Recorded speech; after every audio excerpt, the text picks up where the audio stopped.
Assalamualaikum warahmatullahi wabarakatuh. Perkenalkan, saya Tika Julita dengan NIM 2305936. Saya akan menjelaskan tentang resume saya, yaitu tentang strategi dan teknik komunikasi.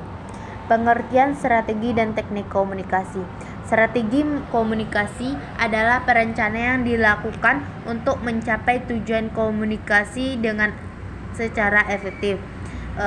Selanjutnya itu teknik komunikasi adalah cara atau metode yang digunakan untuk menyampaikan pesan agar dapat diterima dengan baik dan oleh penerima. Selanjutnya itu strategi komunikasi. Beberapa strategi komunikasi yang dapat digunakan. Yang pertama itu berdasarkan tujuan. Ya, terbagi beberapa hal, itu pertama itu strategi persuasif, yang mana digunakan untuk membujuk atau mempengaruhi orang lain agar menerima ide atau ajakan. Kedua itu strategi instruktif, yang mana digunakan dalam pendidikan atau pelatihan untuk memberikan panduan atau arahan. Yang ketiga itu strategi informatif, ya, bertujuan untuk menyampaikan informasi dengan jelas dan akurat. Keempat itu strategi rasional, yang mana berfokus pada membangun hubungan yang baik dengan audiens. Selanjutnya berdasarkan audiens, yang terbagi beberapa hal, yaitu analisis audiens, yaitu menyesuaikan pesan dengan karakteristik kebutuhan dan latar belakang audiens. Yang kedua itu penyesuaian gaya komunikasi, yang mana menggunakan pendekatan yang sesuai, seperti formal untuk komunikasi profesional dan santai untuk komunikasi sehari-hari. Selanjutnya berdasarkan media, yaitu juga terbagi beberapa hal, yaitu yang pertama itu komunikasi lisan, yang seperti presentasi, ceramah, dan diskusi. Yang kedua itu komunikasi tulisan, seperti email, laporan, atau artikel. Yang ketiga itu komunikasi digital, seperti media sosial, video, covers, atau podcast. Selanjutnya teknik komunikasi. Beberapa teknik komunikasi yang umum digunakan meliputi beberapa hal. Yang pertama itu komunikasi berbicara, yang mana terdapat beberapa hal, yang itu yang pertama menggunakan bahasa yang jelas dan akurat atau padat, ya, sehingga hindari kata-kata yang terlalu rumit atau terbelit-belit. Yang kedua itu menggunakan nada suara yang sesuai. Nada yang ramah dan percaya diri membuat pesan lebih mudah diterima. Yang ketiga itu menggunakan intonasi dan variasi suara, yaitu menghindari suara yang monoton agar audiens tetap tertarik. Yang keempat tuh menggunakan bahasa tubuh yang mendukung, seperti kontak mata, ekspresi wajah, dan gerakan tangan. Selanjutnya itu teknik mendengarkan, juga terbagi beberapa hal. Yang pertama itu mendengarkan aktif, yaitu fokus pada pembicara tanpa menginterupsi atau membantahnya. Yang kedua itu menggunakan umpan balik, yaitu mengangguk, mengulangi poin dan penting, atau mengajukan pertanyaan untuk menunjukkan pemahaman. Yang ketiga itu gangguan, seperti memeriksa ponsel atau melihat arah lain saat berbicara dengan seseorang.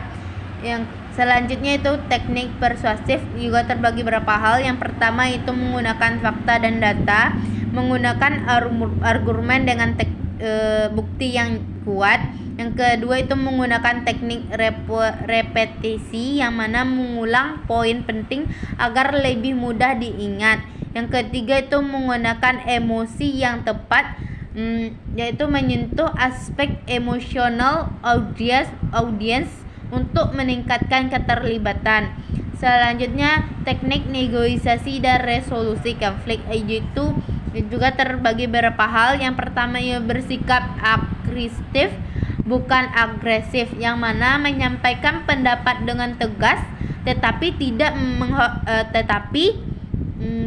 tetap menghormati orang lain. Kedua itu fokus pada solusi bukan masalah, mencari solusi yang paling menguntungkan daripada menyalahkan pihak lain. Selanjutnya itu penerapan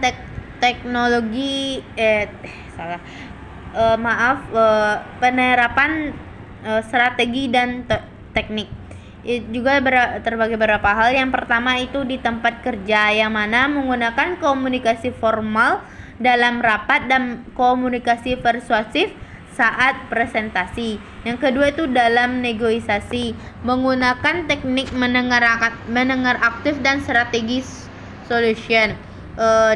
Yang ketiga itu di dalam media sosial, menggunakan strategi komunikasi digital yang menarik dan informatif. Yang keempat tuh dalam hubungan pribadi, menggunakan komunikasi empati untuk membangun hubungan yang harmonis.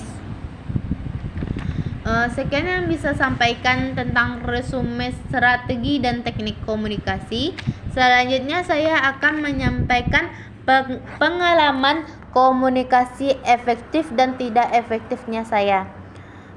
Saat mengerjakan tugas kelompok untuk membuat ada mananya saya di mana saya memahami dengan jelas apa saja tugas saya. Setelah koordinator membagikan peran kepada setiap anggota saya memastikan pemahaman saya dengan baik dengan bertanya. Selain itu, saya juga mendengarkan masukan anggota lain. Jika ada kendala, saya akan segera melaporkannya kepada anggota kelompok. Dengan komunikasi yang terbuka, kami bisa bekerja lebih efektif dan menyelesaikan laporan dengan baik. Dari analisis yang dapat saya analisis, strategi yang digunakan yaitu komunikasi dua arah dan keterbukaan dalam anggota. Yang selanjutnya itu teknik efektifnya itu klarifikasi tugas, partisipasi aktif dan pelaporan kendala dengan cepat sehingga mendapatkan solusinya. Penyebab dari keberhasilan ini yaitu saya memahami tugas saya, komunikasi yang berjalan lancar dan semua anggota berkontribusi dengan baik. Selanjutnya saya pengalaman komunikasi yang tidak efektif. Pada saat saya mengerjakan tugas kelompok yang lainnya, ada kala saya mengalami kesulitan karena kurang memahami cara komunikasi yang benar, yang mana ketika koordinator menjelaskan tugas atau membagikan tugas, saya hanya mendengarkan tanpa bertanya atau memastikan pemahaman saya. Akibatnya saya bingung saat mengerjakan tugasnya. Selain itu, ada kalanya saya kurang aktif dalam diskusi dan tidak melaporkan kendala yang saya hadapi, sehingga hasil kerja saya kurang maksimal. Dapat saya analisis, strategi yang kurang efektif ini mencakup yaitu tidak adanya klarifikasi tugas dan kurangnya komunikasi dua arah. Selain itu, teknik yang salah yang mana tidak bertanya saat bingung, kurang aktif dalam diskusi dan tidak melaporkan kendala tepat waktu.